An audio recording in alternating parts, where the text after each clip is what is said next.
So, do I live in torture because my husband had affairs and was a severe corn addict, and all that came to light 3 years ago? Here we are 3 years later. Do I live in torture over this? So, the question is, can you hand over heart say you don't live in torture every now and then? Because I seriously am struggling with this. I love him, but I hate him from the darkest places I have in me. So, from my own experience, the first year was torture. It was awful. I would never, ever, ever want to relive that year ever again. And if my husband ever were to relapse or to cheat again, I would have to go through that whole process of that first year, which is why I've set a boundary with him that if he chooses to relapse or cheat on me again, the relationship will be over because I'm not willing to endure another year like I did that first year ever again. And so he understands that that's the boundary set.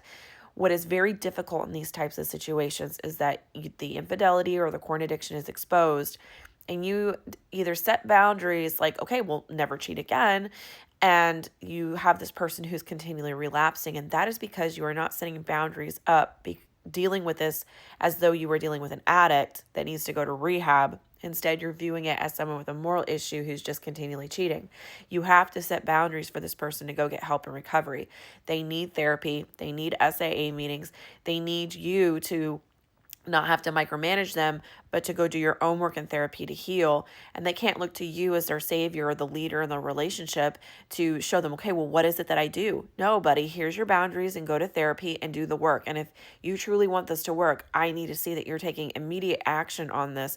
And if I don't see that you're taking immediate action or making progress, I'm not going to be able to heal. I'm not going to be able to stay in this relationship.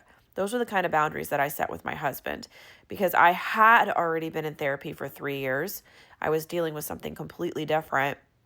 And so when all of this was exposed, it kind of set me up to understanding, okay, this is the action and the words and the boundaries I have to set. So the other thing too is that there is an element at some point in this of forgiveness. If you are staying in a relationship with somebody that you hate, that's not going to work. And I don't recommend any woman do that. I support women in whatever decision it is they have to make. But if you truly hate this person and it is not something you want to stay in and you're doing it for maybe the kids or for whatever other reason it may be, that's not going to heal your marriage, and that's only going to make this become worse. It will trigger him eventually to probably wanting to relapse or cheat again. So if there's parts of your heart that are just so guarded off that you're never going to reopen those parts of yourself back up to him, I hate to say it, but that relationship's probably not going to work. There has to be work that you both do in order to get to the marriage to where you want it to be. One of the questions I usually will ask couples is, out of a 1 to 5, where is this relationship? And if people tell me anything below a 3 or a 4, I'm going to ask, well, what do we have to do to get this relationship to a 5? And so we work on that over time and trying to get that relationship to a 5. But so many of us are tolerating being in a relationship that's at a 1, 2, or 3, and the relationship is never growing, never healing, never progressing. We have to go back to the emotional root trauma, the emotional root pains that we are dealing with in the relationship that usually stem from childhood in order to absolve this, in order for there to be true sobriety and true healing in the relationship. Only then will you get out of a marriage crisis situation to getting on a path where you both actually are seeing progress.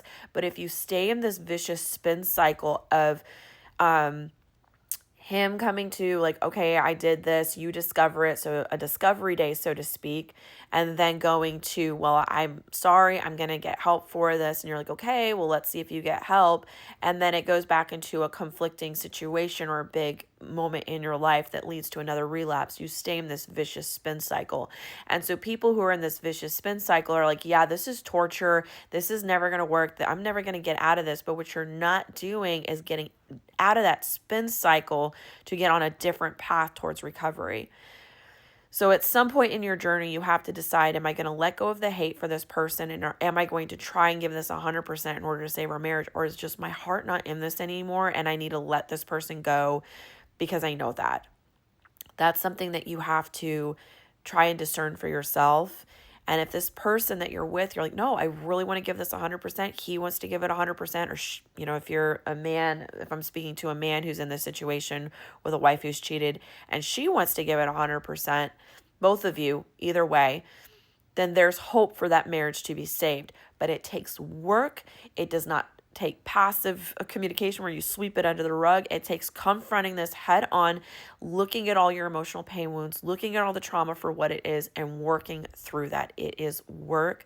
But I promise you that if you do the work and it is something you truly, truly want, that not only will you not live in torture anymore, your marriage will be better than it was before. And I can honestly say I'm at that point. Are there days that I have triggers and pain? Yes, but I'm not living in torture. I can't even, one day maybe I will share where we're at this point fully and completely and transparently. But I cannot tell you how amazing our life is right now and the blessings that God has given us.